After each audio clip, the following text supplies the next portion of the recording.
Truth spoken here with your host, the Maestro Eddie C. McLeod. That's me, y'all.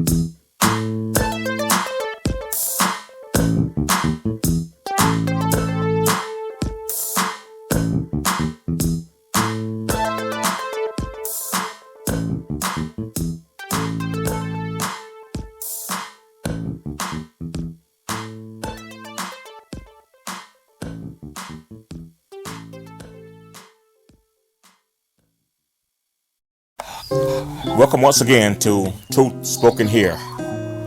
So my guest for today, brother, is Mr. Bugsy Calhoun, and instead of me doing the usual thing and telling you about him, I'm just gonna tell you that he's a local poet and also an MC, and he wears several other hats. So I'm gonna let Bugsy pretty much tell you about himself, and so he can do a much better job than anything that I could do. So without further ado, Mr. Bugsy Calhoun. How you doing, Bugsy? I'm good, peace and blessings. Good.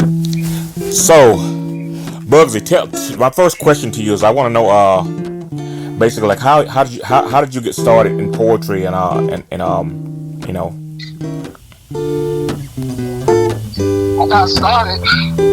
I was an MC. I started writing rhymes back in 1992 when I started high school. I went to high school in Harlem or Manhattan, New York. So you're a native New Yorker? Yeah, born in Brooklyn. Born and raised in Brooklyn. Oh wow, okay.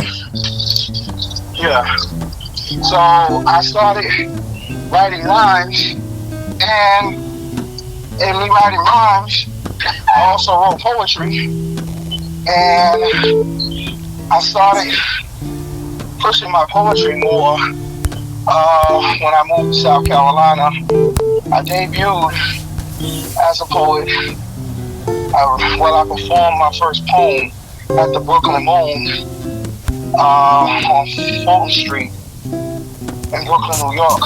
I grew as a poet here in South Carolina at a venue which is now called Prime. It used to be Hush and the Art Bar. Yeah. Now the Art Bar is still open here in Columbia, right? Yes, the Art Bar is still open. Okay. So anything else you want to tell us about your formative years? Formative years is I went to Plattsburgh State University for mass communications. I've been working in film and music and performing. I've been working in film and music before 1992, actually. 89, 90, 91, I was doing documentaries and working with film. And I also went to Plattsburgh State University, where I had my own radio show. I DJ'd at a local bar there. I opened up for Sugar Hill Gang and CNC Music Factory when I was in college, and that was my rapping. Just rapping, not really doing poetry at the time. Moved to South Carolina, and I've been performing up and down the country. I performed at Essence Music Festival. I went back to the New Eureka Poetry Cafe in Manhattan, and I competed in a poetry slam there, and I won that. I've also competed at the Southern Fried Poetry Slam which is the largest poetry slam in the country. I've competed for several years there: New Orleans, Tampa, Florida, Atlanta, Georgia, Knoxville, Tennessee, Greensboro, North Carolina. I'm featured in many different venues. I've opened up for artists like Tyrese, K. Michelle, KRS-One, Carl Payne from the Martin, Nephew Tommy, not Nephew Tommy Jr. from the Steve Harvey Morning Show. So yeah, I've been fortunate to put out 6 albums. That's available on Bandcamp.com. In the beginning, it was The Word, Beast, Elephant in the Room, Miles to Go Before I Sleep, The Day of Infamy, and most recently, Bars and Stanzas. Oh wow, okay. So how old are you, Bugsy? I am 44, and I'll be 45 in December. See, I didn't realize you were that old. But then when you started talking about but you were in college in '92. What you said? I went to college in '99. Oh, 99. I'm just okay. I did 4 years at environment high school for environmental studies, and then I did 2 extra years at Westside High. And when I was at Westside High, I was working at an intern program called Teen Talk with Susan Monzak. And I was working at WNYE in New York when I was putting on television programs and hosting radio shows. One of my guests was Talib Kweli and DJ High Tech.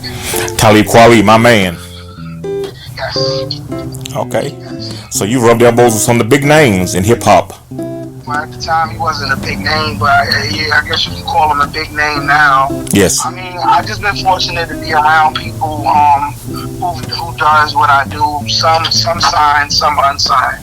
Right. That's the way I kind of look at it. I don't, I'm just as big as those folks. They just got the chance to get a record deal. Okay. Maybe fortunately or unfortunately, depending on how they look at it. So basically, your poetry was came as a result of doing the MCing first, right? Yes, as an MC, as a rhyme spitter. Yeah, I had great memorization skills, and it was people that was kids from Harlem, kids from the Bronx that went to school with me, and they were rapping, and nobody was really representing for Brooklyn. So I started writing rhymes. Yes, I see when I see I think I seen you like once or twice. I know at Uncle Festus, which on Sunday with the High-Low. I think you were with the High-Low art group. Yeah, I came to support them as well. Yeah, and when you were with them, like I say, like I always like envy poets. Now I dabble in poetry. I'm like probably not nowhere near your level, but the poetry that I do, I basically like I can't memorize stuff like y'all can. I can't freestyle like y'all can, just spit stuff off the top of my head. I envy y'all. Y'all up there y'all don't have a paper or anything. I'd be looking on a paper or had something typed on my phone to do that. Now I envy that about y'all. Yeah, I have paper and I don't as well. I mean, some of the stuff. I mean, there's a lot of things that I have committed to memory that's been over the years. My freestyle comes from just me rhyming and being an MC. Right. So I mean, just I'm not as good as I used to be when it comes to freestyling. I mean, I have my days. Some days I'm second to none. Some days I can just sit on down and put it up somewhere. But yeah, I'm grateful and blessed to have the opportunity to be an artist and create. Yes.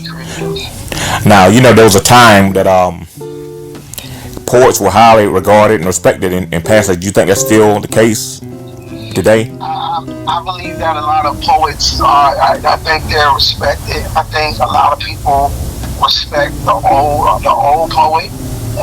They respect a few of the new ones, but I think it's more expletive than appreciated. From my understanding, a lot of times when I'm booking events, some people feel as if they're doing me a favor by giving me the stage without giving compensation for the artistry. as you said, I'm in a position where I can recite several poems verbatim without the use of a tablet or a phone or a piece of paper, which is nothing wrong with using a tablet, a phone, a piece of paper. It's just I'm glad you said that. It makes me feel better.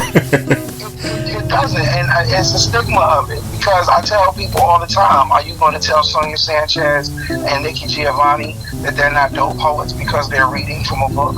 Would you have told that to Amir Baraka or Dr. Maya Angelou? No, you wouldn't have. So, and it doesn't mean that their poetry is no less potent. I think the way you deliver your poetry and the inflections and the tone and the pitch of your voice and the commitment and the conviction and how you present your words is how a poet is presented. When you speak to me about levels, the level is what level are you delivering this piece? When you're speaking your poem, are you giving me words that paint pictures and give visualizations? And are you saying things in such a way that I can feel what you're saying?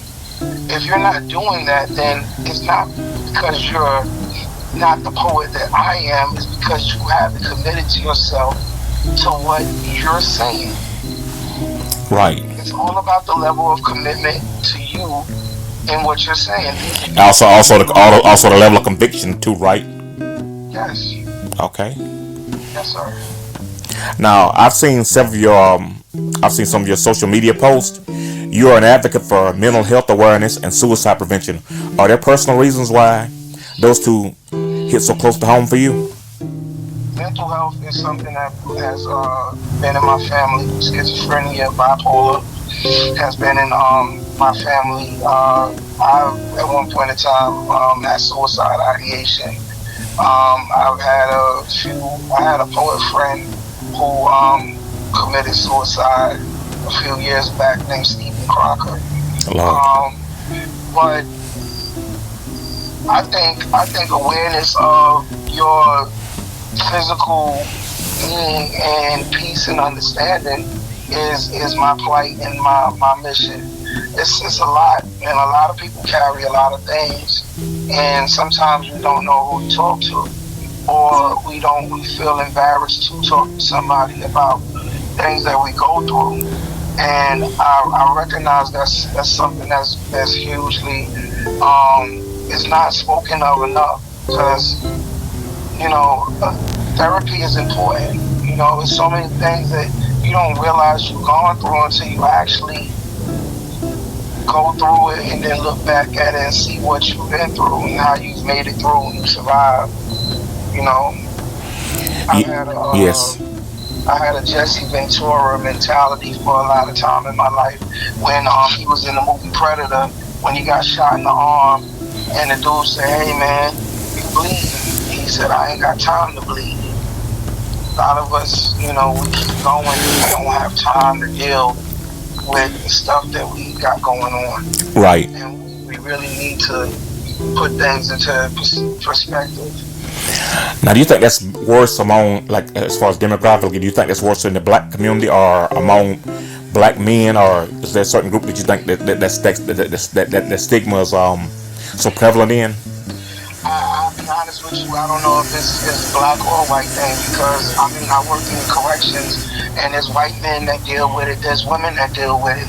I think it's a life thing. I don't think it's someone's nationality or their background or their heritage. I think it's we in this society. We get up every day and we keep pushing to get to these goals, and then we encounter trials and tribulations. We have unfortunate setbacks that occur.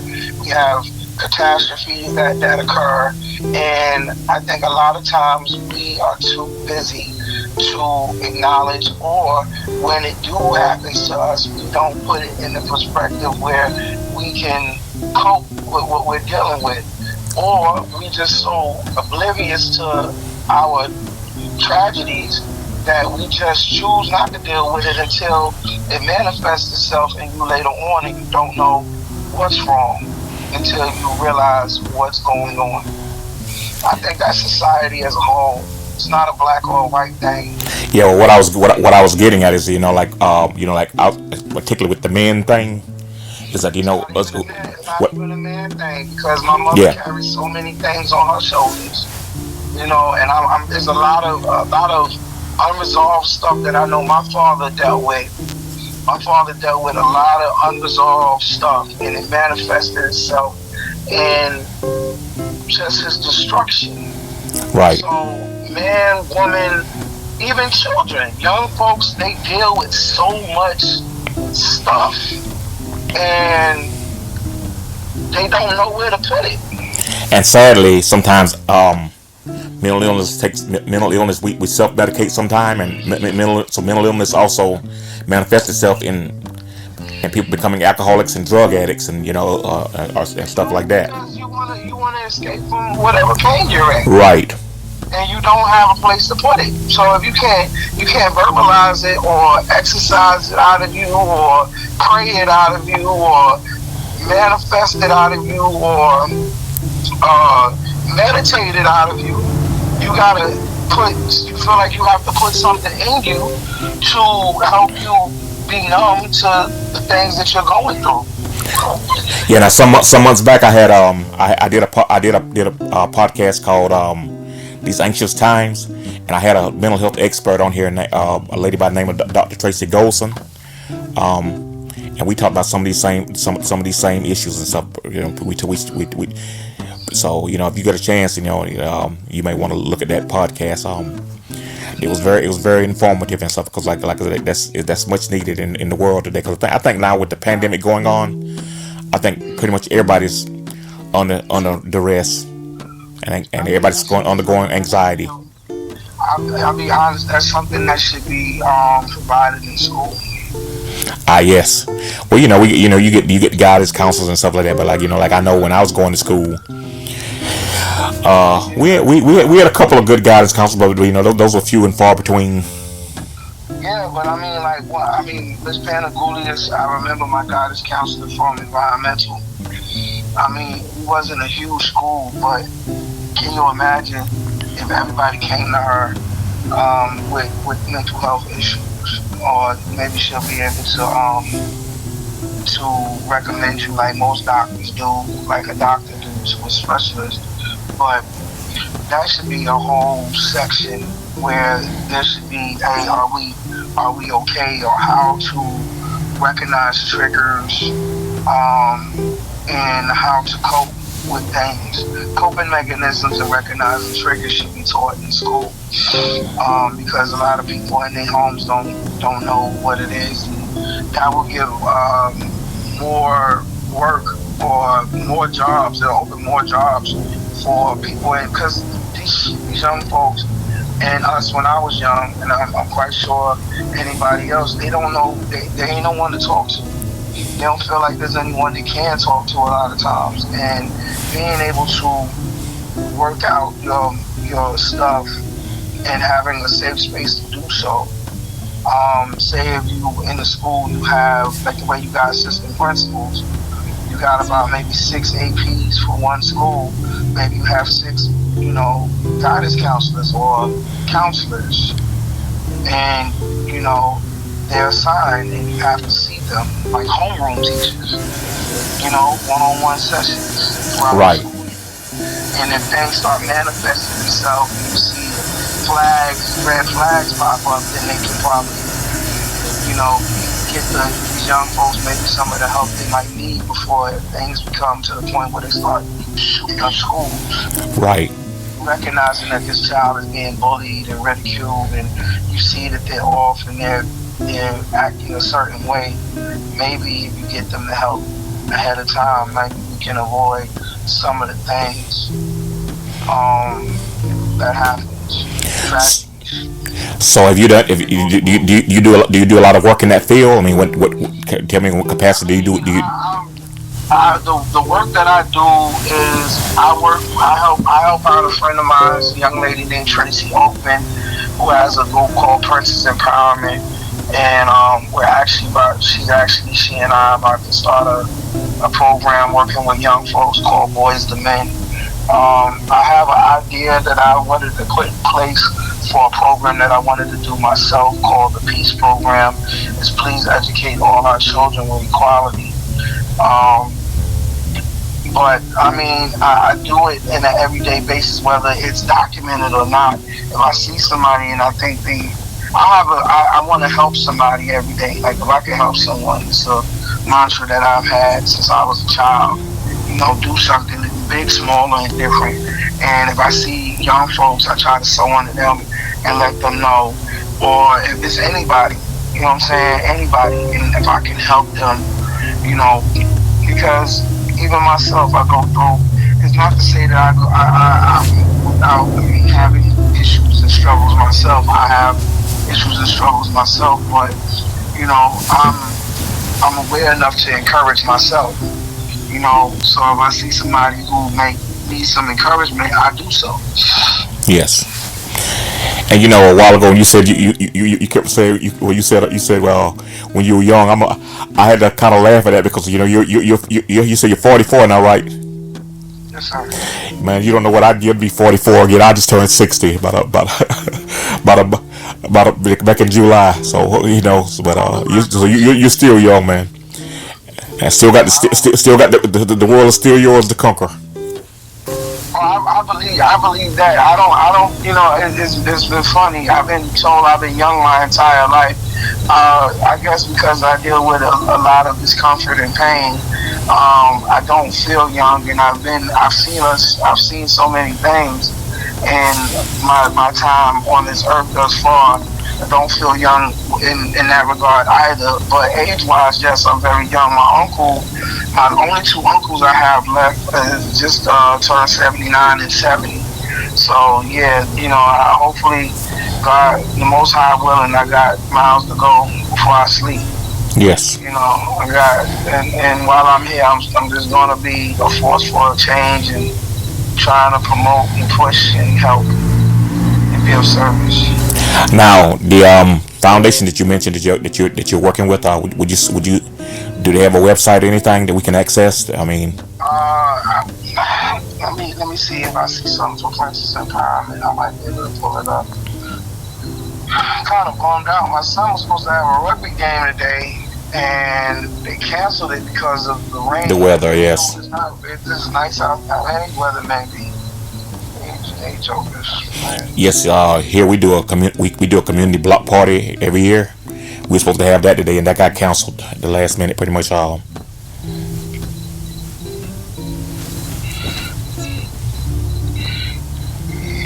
Yeah, okay, Princess Empowerment.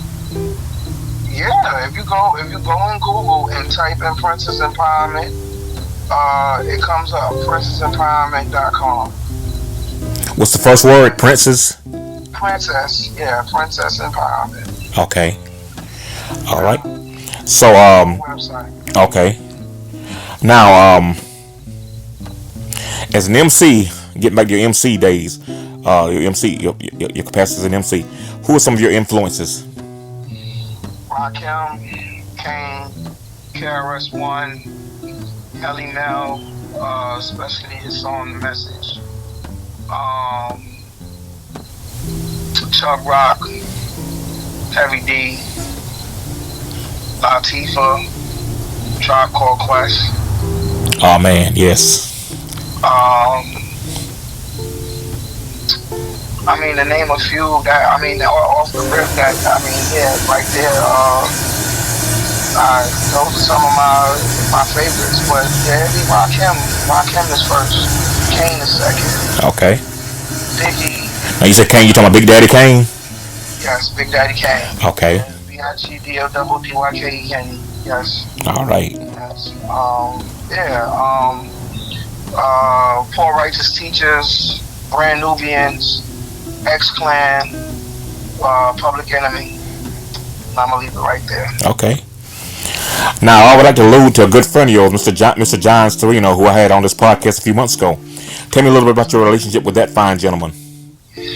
John Storino is like a father and an uncle and a brother. He's all three in one. he's a friend as well. So let's have all four in one. He's somebody who's always supported. He's someone who's very much for the culture and the art of doing poetry and arts. He's always been hella supportive.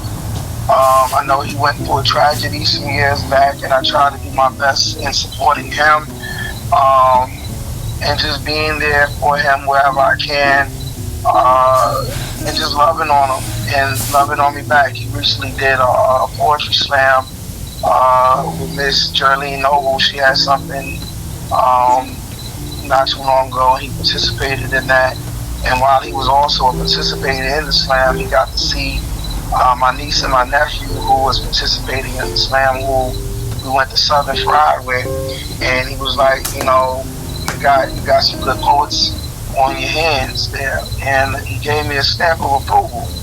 I love him to death. He's just an amazing guy, and if I had one wish for him, I wish that he didn't, you know, that tragedy didn't occur. Okay?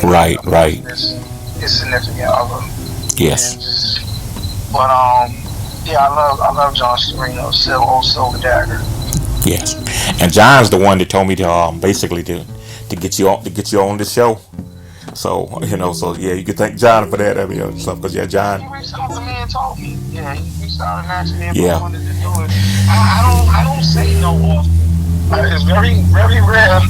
I don't say no often. If it's about the arts and about doing something, even if today is about me today, which I appreciate it, because some days I wonder why anybody want to ask about me. I just want my work to speak for me when I'm done.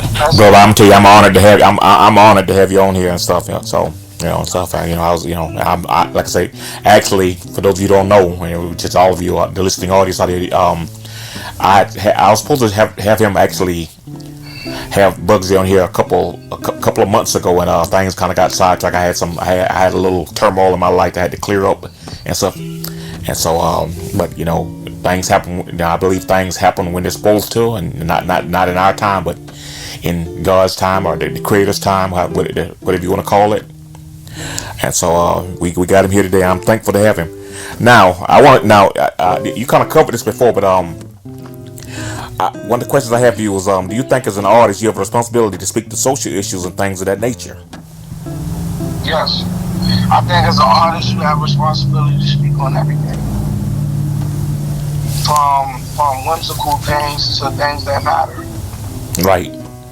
Yeah, you have a responsibility. But I mean that comes along with being an artist. Those words don't. I mean, I've never really sat. It's very rare that I sat down and like, oh yeah, I'm gonna write something specifically to something. A lot of times my poems come, how they come, and they just flow out of me. So yes. The words are coming from somewhere else, not coming from me. I'm just a conduit. Yes, and you know what? I had brother named Eugene Williams on the show, and that's one of the things we talked about. How like I said, I think first of all, I think the key to life is to remain humble. I don't care what kind of artist you are. We're only the vessels through which God or the universe, whatever you may choose to call it, chose to channel these things through. So no need for any of us to get big headed and walk around puffed up and stuff. No need for that. You're right. So, but yeah. So I kind of lost my train of thought, but anyway, yeah. Lastly, I wanted to ask you: do you have any advice for those that are aspiring to do what you do? I say for those who like to do it or want to do what I do, I say study who came before you. I say be original to yourself. So when you write what you're writing, speak from your perspective, your understanding, your truth. The best thing you can do as a poet or as an MC, a singer, or any type of artist is show the world who you are in the best way you can. In terms of recording music and publishing your poems, make sure that you handle your business in terms of publishing or copyright. It's not hard. You can Google and learn how to copyright. You can Google and learn how to publish.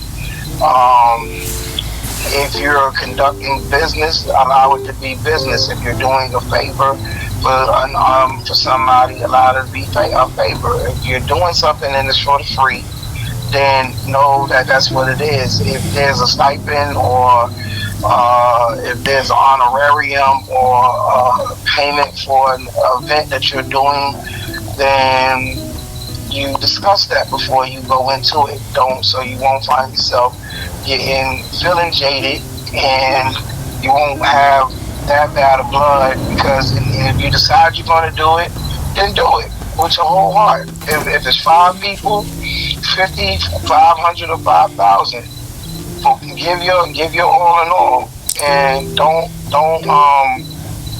perform half-heartedly. Yes. You know, I believe in business. I believe in holding, making sure people treat you the way you feel you should be treated. Right. And people shouldn't book artists and try to half step on. You're getting all this money at the door while you're not compensating your artists. Right. Because gas is not free, and their time isn't either. Right. And that's your most valuable commodity, is your time. Right. Especially when you get my age. But yeah, now, I know what it was I wanted to say a while ago. When we were talking about the artists having a responsibility to speak to social issues and stuff like that. One of the problems I think that like now recently I've gone back and I'm like, I've embraced hip hop, but like I still, like I say, I still don't like those artists that just get out here and do this gratuitous, just using gratuitous profanity, insulting women, degrading our women, and making just being ignorant, basically, like, because you got a wonderful platform. Why not use that platform for something constructive, some kind of social change or something? And so that's the problem that me and I believe a lot of people in my age group had with hip hop. I believe. So my word to that is, they're performing to a certain demographic of people, because a lot of times that's where the money is. The system has been set up for us to degrade, disrespect, misogynize, marginalize us as people. And D Nice, who created the beat and rapped on the song Self-Destruction, he said that in his verse. But see, a lot of people don't pay attention to these rap songs and these lyrics. He said it's time to stand together in unity. If not, there will be soon to be self-destroyed, unemployed. D-Rap race will be lost without a trace. All crews like What to Do's, like Stop the Violence and Kick the Science. Down a road that we call eternity, where knowledge is formed and you learn to be self-sufficient, independent. To teach the each is what rap intended, but society wants to invade. Do not walk this path that they laid. When he says society wants to invade, listen, these record companies give these people, these young, impressionable, young boys and girls, all this money to talk about gang violence, to talk about misogynistic behaviors, to degrade and disrespect women. They put it on a beat that people gonna like. So first of all, the beat gonna catch you because you like the beat, and then after a while, if you hear it on heavy rotation when they pay these radio stations to play this stuff, then eventually repetition, as in anything, will become the norm. Right. And you don't like it because, and it's not to say that it didn't happen before rap. There was misogyny in music. Oh yes. It's misogyny in art, but I'm telling you, the sex and the I'm in love with Mary Jane and Give It to Me Baby and whatever other songs you can come up with that might be hidden, that might be raunchy, is hidden for a reason, because there's an audience for it. Yes, you even go back to Little Richard, the song Tutti Frutti. I think the original line there was Tutti Frutti, good booty, or something like that, or something. I mean, you can go back to Elvis with him swiveling. I mean, anything that would be considered controversial, raunchy, staunch, that most of the popular, that decent people be like, why are you listening to that trash, that garbage? Then somebody's like, I want to hear the trash and the garbage. And what happens is now more days they're paying these artists to do trash and garbage. A lot of times, I have songs that I conceive that has no merit of being respectful to anybody. I've never recorded these songs because it's not for me to do so. It's not that I never wanted to, or I just didn't. I feel like with what I'm doing and what I leave, these are things that I'm leaving behind. Yes, yes. Every project that I have is something that will have something to say for me when I no longer will be able to speak for myself. Are you a father as well? Sir? Are you a father as well? Yes, many times over. I've brought one child in this world, but I've raised plenty of children, whether they're mine or they're not made by me. Yeah, I'm a father. Yeah. So one of the things I talked about in my previous podcast is like at the age that I'm at now. Like I said, I'm 60. And like I know, like as far as getting my music on, I got my music on streaming platforms and stuff. But it's not even about. It's not for me. It's not even about making money at it. It's just about having something documented for posterity's sake. So for like when I'm gone, with my daughter was 21 years old, and she's a senior this year at Georgia State.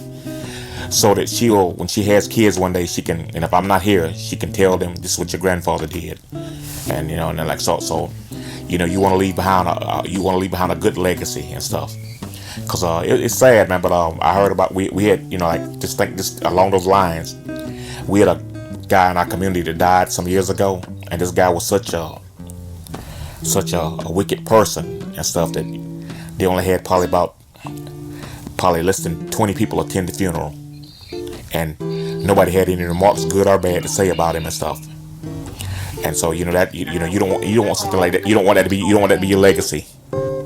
Yeah, you live your life in this digital age, and I got 4,000 followers or people that follow me on social media. And when my car broke down last weekend and I need a ride, I ain't got but 2 people I can call. So that's you gotta. I'm disconnecting myself from the matrix, like my poem said. Disconnect yourself from the matrix and fall back into the real world and recognize what's real and what's not, and you'll see.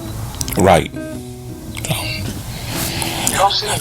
Right. The world will show you better to tell you. So, Bugsy, in closing, do you have any last remarks, sir? Last remarks in closing is just do the best you can, be the best you can, live your life to the fullest. Every day won't be sunshine and rainbows, but at the same time, just take it one day at a time and be grateful for the time that you have above ground and make something with the time you have here. And as an artist, just if you're going to do it, love what you do, and just remember that when you're doing this, you're doing something that's going to last longer than you will. So give it everything you have, and be the best artist you can be. All right. Thank you very much for coming on the show today, Bugsy. And oh man, thank you for giving me the opportunity to be on. Yes, sir. That was my honor. Hope to see you soon, and good luck going forward. And may you prosper all the days of your life, sir. Thank you, sir. All right. Bye bye. Once again, I want to thank my guest for today, Mr. Bugsy Calhoun. If you get a chance to go out to any of the local poetry slams and see this young man, please go out and support him. This guy is doing some fantastic work in our community. And with that ends my podcast for today. May God bless and keep you until next time. Peace.